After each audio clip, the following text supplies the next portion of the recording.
Oh boy. Okay. Right. You know what? I'm just gonna get to the part where a thing happens. Oh, phone's going off. What the hell's wrong this time? Another Amber Alert from Ashboro. It's always somewhere over that direction, but I don't even know what's going on. Alrighty. Ah, jeez. Do you really have to do that twice? Yeah. Nowhere near my location, but I'll keep an eye out. The beauty of doing unscripted stuff sometimes. Okay, so I'm gonna be frank. I am a longtime fan of RWBY. I have actually been around since the days of Red versus Blue. I can't. I don't consider myself a super fan of Red versus Blue or anything, but I was with Rooster Teeth about when I started doing season 5 and so on and so forth. So I was kind of there.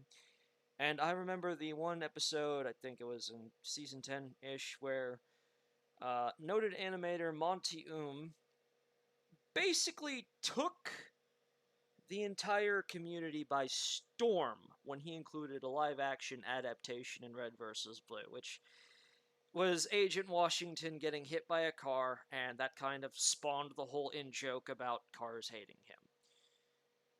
And I remember, I think it was at the end of the season 10 finale. All I remember is that I was there when the red trailer first dropped, and I remember looking at it and I'm like, "Oh, this is neat. What is this?" And then the red trailer starts playing, and I'm like, "Oh my god, this is hype! I gotta get into this. I gotta get into RWBY." And the fact that we were able to extrapolate um, more trailers coming, more high octane action. It's just we were eagerly awaiting the rest of the trailers to drop. So, been around since the original premiere of the trailers. Now, another thing I should note is that I am no professional writer. I do write. I have been writing since I could literally work MS Paint back in what's this 1995. Yeah, it's one of those things. I've written a lot of personal stuff, mainly for me. I've, I've written series personally just for my own enjoyment, for the enjoyment of my family. I also wrote a romance series for my ex-girlfriend. I write uh, erotic stuff when the mood strikes me for other people. I like to write. I've been at it for years. So even though I'm no professional, and I certainly don't have any professional accreditation, I still consider myself at least knowledgeable enough about the subject to interpose. Well, you know what, I'm just going to get into this video, and then I'll get into the whole backstory of everything to the best of my ability later. So let's just start with the madness and go from there. So here we go. About a week ago, the Diregentlemen channel released a video titled We're Rebooting RWBY, where we announced our own fan-made project called RWBY Noir. Our team has been working on getting RWBY Noir into production throughout the past year, and we're finally at a stage where our efforts can be public knowledge. In this video, I'm going to break down what RWBY Noir is, what it isn't, and how soon you can expect to see the final product. For starters, RWBY Noir is a non-profit fan animatic of the animated web show RWBY, which was created by Monty and is currently owned by Rooster Teeth. If you're somehow unfamiliar with the original show, the core premise of RWBY is that a quartet of anime girls based on characters from classic fairy tales fight evil monsters with high-powered weaponry. Our premise for RWBY Noir is largely the same, though it is set in an alternate universe with its own continuity. As we Okay, this is where things start to get a little weird, because I've seen the original trailer and it promised to effectively be a reboot. Maybe I'll pull that up another time and we can actually get into it as far as that's concerned. But basically, the whole thing was coming out of nowhere. It's like, hey, you, RWBY fan, do you think that the original sucks? Answer, yes. Well, guess what? We're gonna fix that. And I'm like, okay, sounds promising. I mean, I've seen videos released by those people before. I've seen them tear apart the whole Lily's escapade thing. Watch the entire thing there. Watch them give their own tips, and I'm like, huh, pretty neat.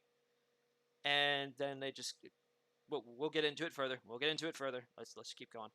We mentioned in the previous video, we'll be using RWBY's iconic red, white, black, and yellow trailers as a springboard for our world and the general tone of the show. The events of these trailers are considered canon to RWBY Noir's story, with a few minor details changed to reflect the new setting. We'll get into those in a moment, but the important thing is that we want this project to capture the appeal of RWBY while also putting our own unique spin on it.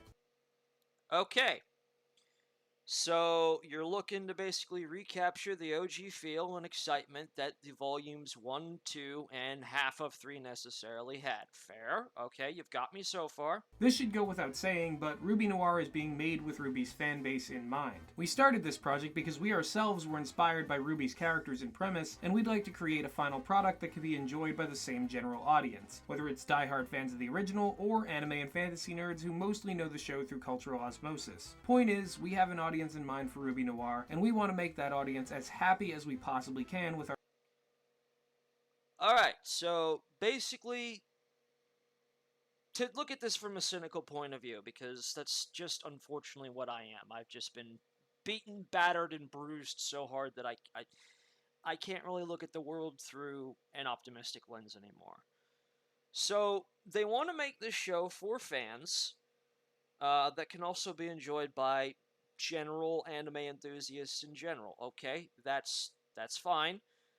But it really feels like they're trying to capitalize on the discontentment in the fandom from those who have been around since the original Red Trailer's release in 2013, and just where they became disenfranchised starting with volumes 4 and 5. Again, cynical outlook, but that's just kind of where I'm coming from. Our story. The goal we're working towards is a fully voiced animatic which will have a runtime of 30 to 45 minutes. We've completed a 35-page script which follows directly from the events of the trailers and centers around the 4 main characters. Okay, stop right there for a minute, because this is important. I need to make this distinction. When RWBY first premiered, Monty was literally given Tree 50 and say, go to work, because he wanted to create his own anime. That was his passion. That was his dream. That was his desire. Rooster Teeth did not believe it could succeed, so they gave him 350 and said, show us what you got. Even after the initial green light and the hype had gotten so big, Rooster Teeth still did not believe in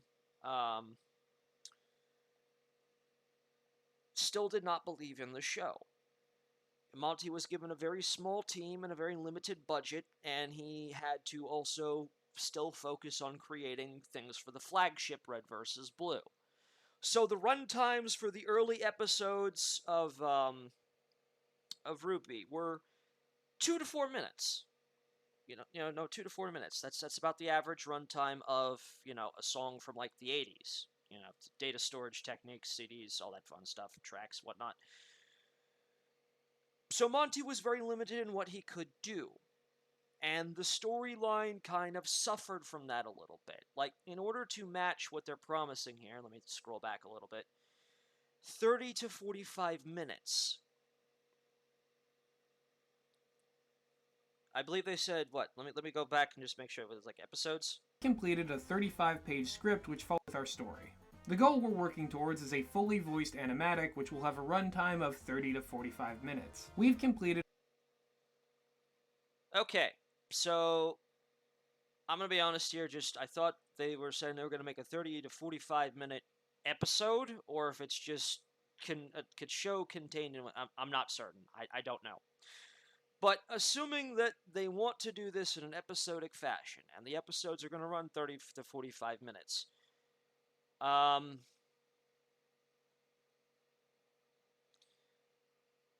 see, now I guess I'm going to have to do a full reaction video at this point. I was going to stop it at some point there, but it is what it is. We're talking 2 to 4 minutes for like the first one, and then I remember when... for Volume 1, like, the first 7 episodes were, like, 2 minutes, 3 minutes, and on a good day, if we were lucky, 4 minutes. And then episode 8 hit, Players in Pieces. They were in the Emerald Forests, they were fighting the two giant Grimm. It was unprecedented for episode 8. Why? Because we were so used to the 2 4-minute runtime that when episode 8 dropped not 4 minutes, not 8 minutes, but a whopping 16-minute high medley action, that's when we truly lost our shit, and Rooster Teeth couldn't deny that the show was going to be a success at that point.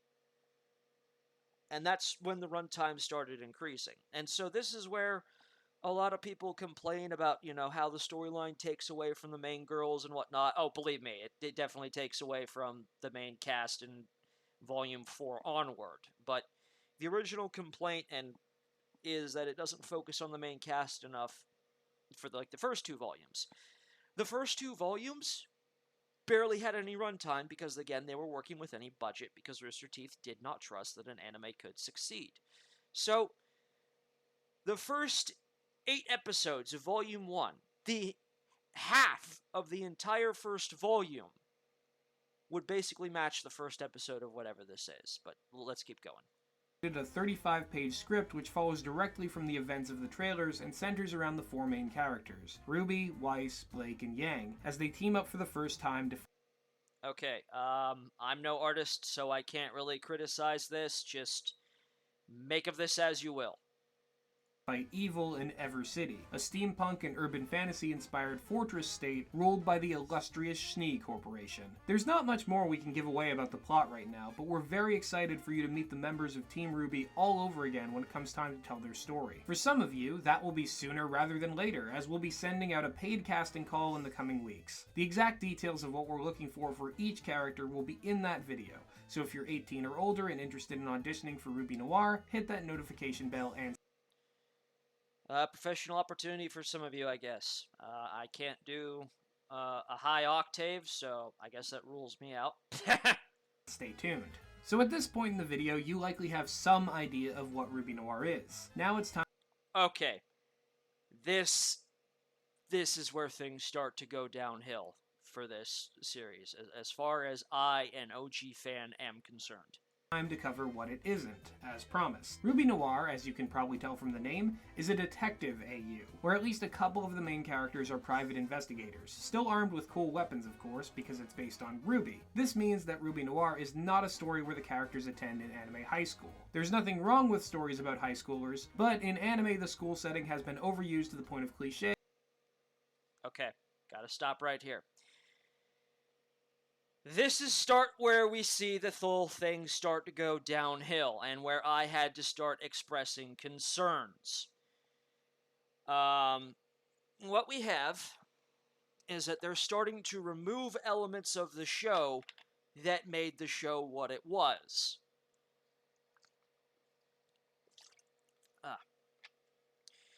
And one of the primary issues that I and so many other critics of the original series is that as of Volume 4 onward, they're throwing Rooster Teeth is throwing everything, including the kitchen sink, into the show and hoping that something sticks. One of the issues I've had with the RWBY reboots, and I was very actively involved with RWBY Alternate with Jerry Freeman. I was very involved in that one until the moderators and Jerry himself literally bullied me off over an issue away from that Discord, and that whole project collapsed. They're removing elements from the show without understanding why they work. Jean does work, and I understand the criticisms where, everybody, he's a self-insert, he's Miles' power fantasy. I understand the concerns there. Jean takes away from the main series and the main cast. Yeah, sure. Okay, I understand where they're coming from. In the context that we just went over about how the runtime is so short, the whole Jean arc thing, I believe, totals maybe about 15 minutes. So, if you combine the whole Jean arc story along with the story arc that came next, you would literally have a SpongeBob episode where you've got you've got 2 stories in the same episode. Now, on top of this, also, John is supposed to be a member of the B team, and occasionally it's good to check in on the B team. Because the reason is that the B team can be a little bit more fleshed out, and checking in on them so every so often, the B team acts as a barometer for the actions of the main cast. When the main cast does something in the world isn't just static. The world reacts back. Things happen. I made this point once on one of my own critiques in the comments section at one point. Say RWBY goes say Team RWBY goes out and they do a mission in Remnant, like they wipe out they wipe out a grim horde that's attacking this one town somewhere, and they save the town. They go back to Beacon. They're relaxing, and then they come across Juniper here. Juniper acts as the barometer here. Maybe Juniper received a mission generally in the same location. They were there maybe a couple weeks earlier. Maybe they were a couple weeks later. But they show up later, and they report kind of about the status on the world in relation to the actions of RWBY. Maybe because the grim situation was scaring people in there, that there were more grim than normal. And when Team Juniper shows up after the mission, they're exhausted. Like Coffee. Like when Team Coffee shows up for the first time. Velvet comments on how there were just so many grim, and the fact that they were absent for 2 weeks because of that. Same thing with Juniper. Juniper could have come in and say, oh my god, there was just so much grim because the nearby town was scared of the horde that you all took out, and that would, elected a lot of negativity, so, more grim were coming here, and we just spent days on our feet fighting that horde. Or maybe they come back and they're like, hey, y'all did a good job, things have, we went out there after you did when you returned, and everybody was so happy that grim numbers are actually down in that area. They act as a barometer for, the actions of the main cast. So we can see whether or not the main cast is having an effect on the world around them. And that's part of where it gets into the whole heroes story. It's like when the heroes do things, when they set out to change things and they do things, the world can't remain static. It's got to change. How do we know that the world has changed? The B team and supporting cast is usually an indicator of that. And that's the purpose that John and Team Juniper were meant to, support. Monty knew this. Monty knew what made anime work. Alright, let's keep going. And early on we decided we wanted to go in a different direction. We wanted the characters to be a bit more mature and have more autonomy in their daily lives. So, okay, fair enough. I mean, you want to take them out of school without understanding why the school works. I'll get into that later. But you change their age, that's fine. That's perfectly fine. No issue there. We picked detectives. You can blame the yellow trailer for showing off Yang's interrogation methods, and also The Wolf Among Us for mixing a hard-boiled PI with fairy tales before we did. Speaking of wolves and things that are sus, RWBY Noir will not feature the Faunus or the White Fang subplot, and frankly, it's because of all the baggage. Alright, yep, I've got my own opinions on the whole damn thing. Could the whole thing subplot worked? Yes. The problem is that it was not implemented well. We didn't, RWBY didn't go far enough in showing the darker side of things. It's like, oh, there's fauna suppression, and like so many other people out there have already noticed, the only real oppression we've seen is, a sign that says no faunus allowed. Literally, Cinder's backstory, late in the coming, showcased what fauna suppression should have looked like. We should have been seeing more of that. We should have been seeing more of that in the world to really drive home the point. You wanted to show oppression, you didn't go far enough. I'm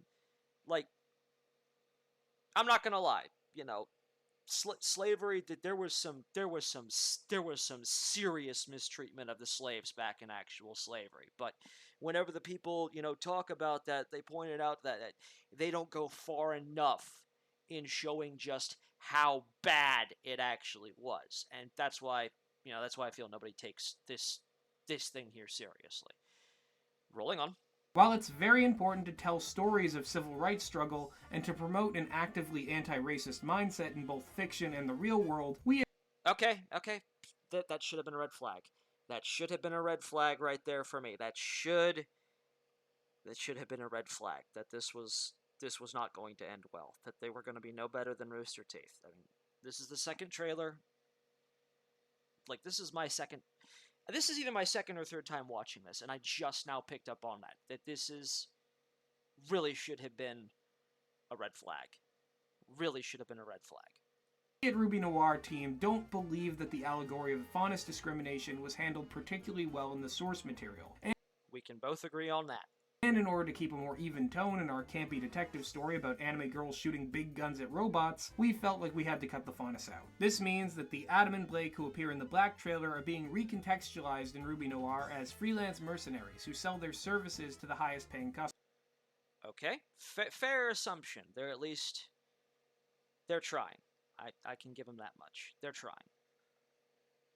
Rolling. It works for the story we're telling, and that's why we made the change. That's not to say that cute bunny girls can't exist in this alternate universe, just that they don't have to face targeted discrimination from hate groups because of their hilarious ears. Also, we're cutting Aura, Dust, Grimm, Maidens, Relics, and Semblance. Okay, stop! Right here.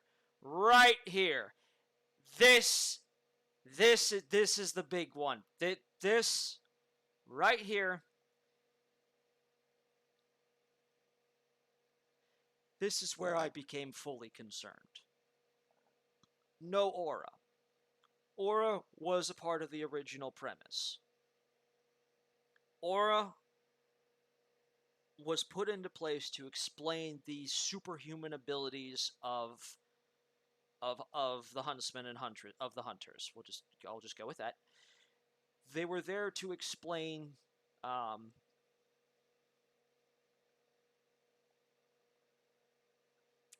superhuman abilities, along with the whole, why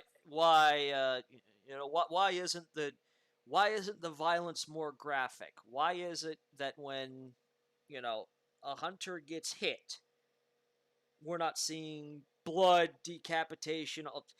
RWBY was designed for a younger crowd, so they can't be too graphic with it. Otherwise, people put up a fuss of, oh, it's too violent for the children's. So Aura kind of helps really tone down the rating.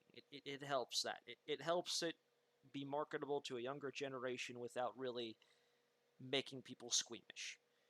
No Dust. The original concept of RWBY is that the world is not magic. Monty has even come straight out and he said, no, the abilities that people demonstrate are not magic. It's magic, it's not. I'm going back to the Jello Apocalypse video that said,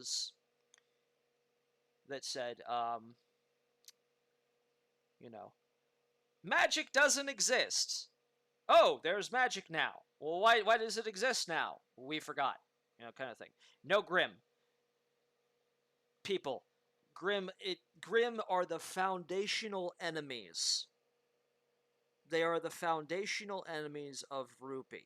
It is literally why RWBY was fighting a bunch of Beowulfs. This is the cannon fodder and big bad.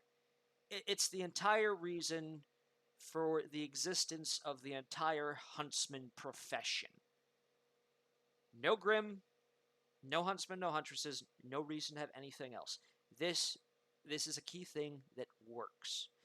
Yes, I agree with the criticisms that Grimm have literally just become, worthless fodder in the later seasons, and none of them put up a fight, the way they used to. Like, in the original trailer, yeah, RWBY is burning through Beowulfs like no tomorrow, but even then, some of them put up a little bit of a fight. And then you've also got, again, Episode 8, Players and Pieces, where we got the first big action sequence in 8 episodes, where we've got 2 Grimm, and these 2 Grimm alone are able to push 8 combatants to the brink.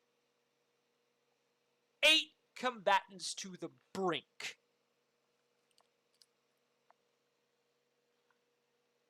and almost get them all. And of course, the power of teamwork anime kicks in, but that established the Grimm as a threat, and since they've gone downhill. No maidens. Okay, fair enough. The maidens thing, I think, wasn't all that well implemented, but it was an obstacle for. It was a thing that was part of the master plan that Team RWBY would discover. As they got more involved with the plot of Salem and all that fun stuff. I can kind of hem-haw, but at the same time, I can make a little. No relics. Thank you, God. The relics were shit. The only I know that Miles and Carrie wanted to put them in, but Monty put his foot down and said no. And the only reason the relics made an appearance in Volume 5 was because at that point Monty had passed and wasn't there to rein them in. They basically turned the maidens into glorified keys. Shouldn't have been useless. No semblances. Okay. So no aura, no maidens, which means no magic, no dust, no semblances. Okay. How do you explain the superhuman abilities that allow RWBY to perform the high octane action that it does? It's a weak, flimsy approach, but it works. It makes it work. It's enough that I can suspend my disbelief and enjoy the show. Okay, what I wanted to do is I wanted to stop here and really go into it, but fuck it. We're 4 minutes in. Let's just keep rolling. RWBY Noir has its own world building with its own rules. We have explanations for everything that happens in the... Okay, hold up. You remove the Grimm. You say you're gonna... you say all that stuff's not going to exist. But you're gonna keep it in and just rebrand it anyway. Continuing. The RWBY trailers, but we're not using anything from the world of Remnant besides cool guns and the existence of magic and monsters. We're not going to sit here for the next 15 minutes and world build at you because we're not hacks, but somehow my faith has already been shaken in that you're not hacks. Moving on. we'll reveal bits and pieces through context, and of course the script itself is written to be cohesive and understood without any prior knowledge of the setting. Or hell, even the canon elements of RWBY that we're borrowing. That's basically... So, you're trying to be new fan-friendly, that's fine. But at the same time, that means you're removing a lot of elements that the OG fans know and expect to be in any sort of RWBY-themed franchise. Okay. Little confused, but alright. It's who are you really making this for? Are you making this for the OG fans who know and understand RWBY, or are you trying to gain a whole new crowd here? I think this is part of the aspects of trying to reach a wider audience, and it's not working. Okay, rolling on. Basically all we can show you for now, but as the production continues, there will be plenty of fun surprises for us to share, and while we're not asking for anything like crowdfunding, we'd very much appreciate if you could share this video with any RWBY fans you know, so that we can have the largest possible audience for RWBY Noir when it drops into your YouTube subscription feed. Okay. The reason why I made this video, and we'll get into it as soon as this whole thing ends, is... I'll show you. I'm just at a loss for words. Shooting for a release date in early 2022, and our team will be spending the time in between completing the best animatic we can deliver. There will be frequent updates and progress reports, as well as plenty of new art from Masters in Animation Meg Tootin, and we'll be responding to your comments and questions along the way. I'm sure that you have some thoughts on how we'll be handling this project, and if that's... Oh, do I have some thoughts? Do I have some thoughts? True, leave a comment down below and we'll do our best to answer it. Lastly, if you want to check out our animation and writing work prior to RWBY Noir, there are links in the description to Meg Tootin's proof of concept animated short, Tooth or Dare, and to the official website of Less is More, our audio drama podcast where Okay, so you're trying to alleviate some concerns by letting us take a look at your other cinematography. It's, again, this is me being a cynic, but it sounds like you're shilling, but you know, I really shouldn't think of that so negatively because in proof of concept, this is meant more for um, for back checking. Ghost and a Ghoul talk about stuff. You can also get more of our opinions on creativity and writing by subscribing to the Diregentlemen channel, which Alright, right here, the two professional writers. This is the one video that I've seen from them, and it was worth it. It was entertaining. I enjoyed it. I learned a few things. uploads frequently and hosts a wide variety of content, including podcasts and video essays. Because when you're watching Diregentlemen, you're getting more than just reviews. Thank you for stopping by, and until next time, we'll be seeing you in the near future.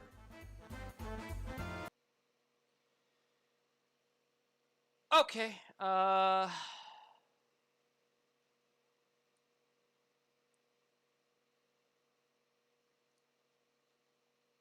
so, yeah. Alright. Alright. So I definitely looked at this, and I'm like, okay, I have some concerns. As an OG fan, this is concerning to me. To go back over this here, what they want to do is they want to create an alternate universe and just, you know, of RWBY, put their own spin on it. No problems with that. I have no problem with that whatsoever. No issue. But there's always a but. Big fat booty but. The first trailer, when I looked at it,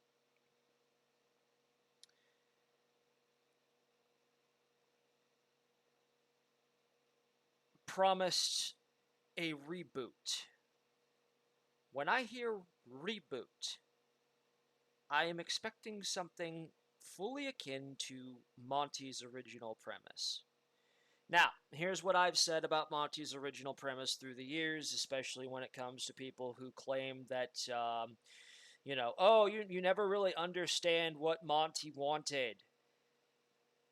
Here's the premise from somebody who has watched a whole lot of other anime, who's, you know, spent the last 20 years writing for himself, writing for other people for fun. The premise of RWBY. It is cute girls with outrageous weapons going to high school / university to learn to fight the forces of darkness in high octane combat, with a side of slice of life, with us getting to see teenage girls being, you know, teenage girls, and all the associated slice of life stuff that comes with it. Love triangles, you know, the whole joke in there of Weiss talking to RWBY. Yeah, we'll try on clothes, paint our nails, and talk about cute boys like tall, blonde, and scraggly over there. And she thumbs at John. RWBY's like, really? And excited to make a friend, and Weiss just flat out says no.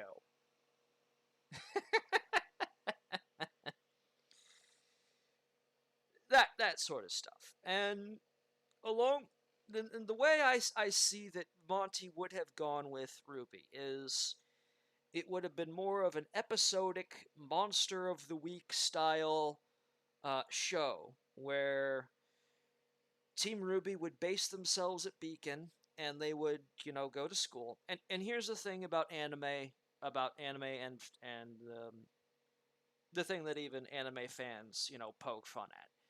Anime has a tendency to put in long-winded exposition of what is happening on screen. And one of the big detractors is that it tends to take away from the action. I'm reminded of Naruto. There's this one scene that really bothered me, and it was when they were all out with Kakashi and they were facing that water ninja, and Kakashi revealed his Sharingan copy ability for the first time.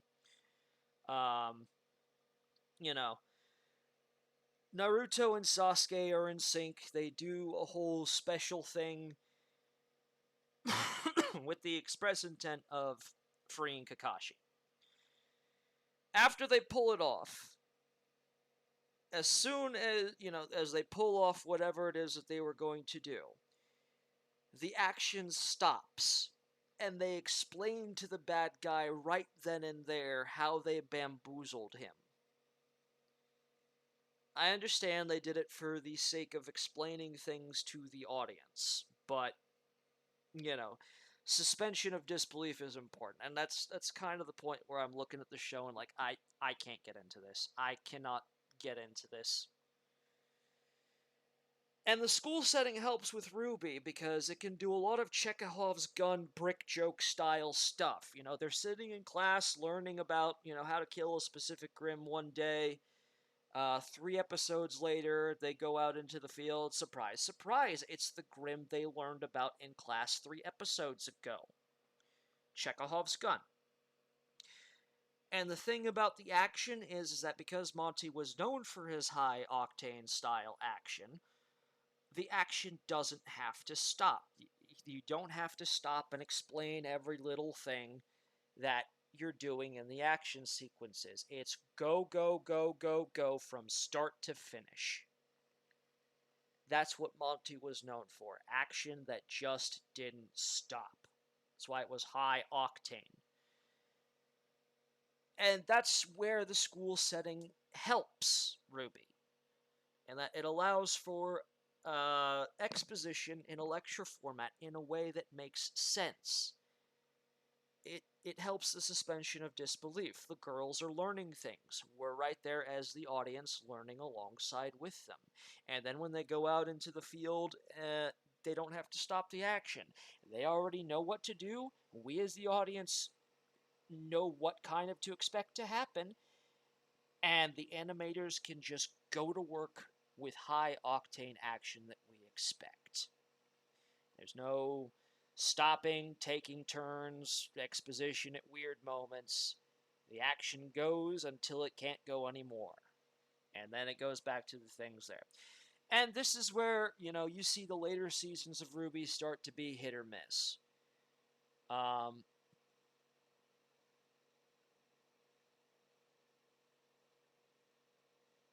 The Brunswick Farm arc, all those other little arcs with the apathy. That stuff worked. That stuff was popular. As much as I hate the show, those elements, I can admit, were excellent, fantastic. And it's those elements that was in there. Imagine. Instead of the fall of Beacon, Beacon remains standing. The girls are still going to school. They range out to the farm. They experience the farm. They solve the mystery of the farm. And then they go back to Beacon. Rinse, repeat, monster of the week. So on and so forth. And then over time, as the seasons continue, we start to see a little more of Salem's plan. Things kind of start to trickle in. We see the backdrop. It's probably not until like season 4 or 5 that, the fall of Beacon happened in episode 3. The girls didn't really learn anything about Salem until seasons 4 or 5. That still takes place, that still takes precedent, but the girls don't experience anything that would put them on the trail of Salem until those later seasons when everything's established and they can now get into writing the actual story arcs. Again, this goes back to the problem of runtimes.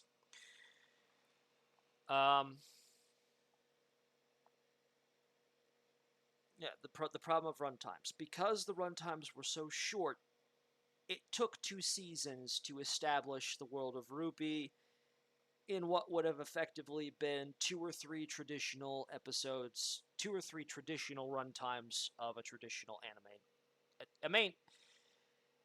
A professional studio, we'll say. Okay, alright, I gotta get, I'm like 40 minutes into this, and I still have not gotten into the thing that concerned me most. So, I've actually got my own comment here. This is start where I express my concerns, because I looked at the thing, and it concerned me about what it necessarily looked like. It looked like Rooster Teeth 2.0, a studio that was known more for its absurdist comedy, that just got into anime because of one man's passion for it, one man's drive to accomplish for it, without really understanding. Without understanding. And, Monty was the only one who really understood how to make an anime work, and when he passed, the rest of the team didn't do so well. So I tried to express my concerns. I'm going to admit I am a fair writer. When I am speaking as myself, I don't know how to really be tactful. You can tell that I'm kind of struggling now, that I'm trying to find the right words to be nice and still be honest. I can't do it. I have to be. When I'm trying to be honest, I can't be tactful. I have to give it to you straight. I have to be blunt. I have to be I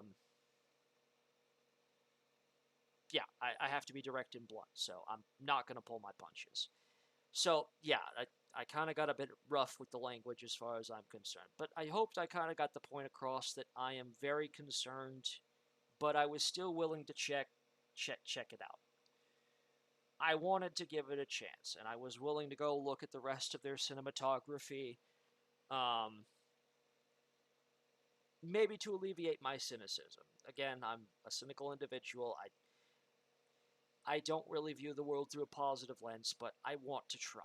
I want to believe. I want to have hope. I have sit here and watched the dream of a man be desecrated. And as a writer, that rest Monty rest in peace. I hope he's wherever he is now. He is making the anime he truly wanted, and it would be phenomenal. Wish I had met the man in person. Really do. So yeah, I was a little rough, but coming from a place, There it is. So, that's me. If you can read this, I'll do this, but that's kind of in a nutshell where it is. I try to explain to them why the original franchise is having the problems that it's having, and I'm trying to tell them that I want to give them a shot. I want to come in with zero expectations. I want to believe, but I'm also, maybe not clearly as I had hoped, trying to give them fair warning that I am going to try to be objective and come in with, no expectations. Try to look this as fair. Try to come in with an optimistic perspective, but I don't know. I want to try. And then I come home one day and I get this. No hate, but you should probably delete this comment. It's clear you're working through a lot, and I'm not here to tell you your feelings aren't valid. I don't know you, I don't know how long you've watched the stuff, but I do know it isn't healthy to kind of display publicly about how some stranger creates their art. I just think you'll feel... Okay. So, I have concerns. I try to address those concerns. I try to be nice addressing those concerns the best way I can, while still trying to be honest, because again, and I'm trying to be honest about how I view this, and you're telling me that my concerns are not valid. You are telling an OG fan who has been around since the original parts, who has watched the decline of RWBY, who has watched something they were passionate about go down the shitter in a way that they can articulate, and their concerns are not valid. Now, got this one response here that says this. So basically, criticism isn't healthy when it's aimed at you. And as you can see there, I kind of lost my own mind. I kind of mentally snapped. I kind of did the whole YouTube thing there, copy it over. Basically, it leads to the episode of The Emperor at a Text to Speech 28, where Kitten just looks at this guitar and he goes, "Very well. If reasonable measures are unworthy, then unreasonable means will have to be taken." That's kind of where I'm at right now. So, primary reason I wanted to do this, and this video lasted far longer than I originally intended. I don't know if I'll kind of go into the whole thing. I really feel like that RWBY has just been analyzed to death. I missed out on that gravy train, so it's like at this point, not even worth coming in as yet another critic of RWBY, unless, you know, you people really want my opinion on how things went. Which, you know, I'm pretty sure a lot of people, it's been done to death, done by other people who are far better at the whole video production thing than I am. You know, this is really rough stuff because I have no experience, I have no skill set. I'm doing this anyway just because I can't stay silent any longer. I really can't. And this is the world we live in now. This is the world we live in. This is the world we live in. So, this is me acknowledging the declaration of war on the RWBY fandom. Congratulations, you have just made an enemy for life. I was going to give you a fair shake. I was going to check out your original cinematography and other works just to see if I could alleviate my concerns. No. No, no, no, no, no, no, no, no, no. No, no, no, no, no, no, no, no. We're not doing this. We're not playing this game. You want war? You've got war. I'm going to come at you swinging.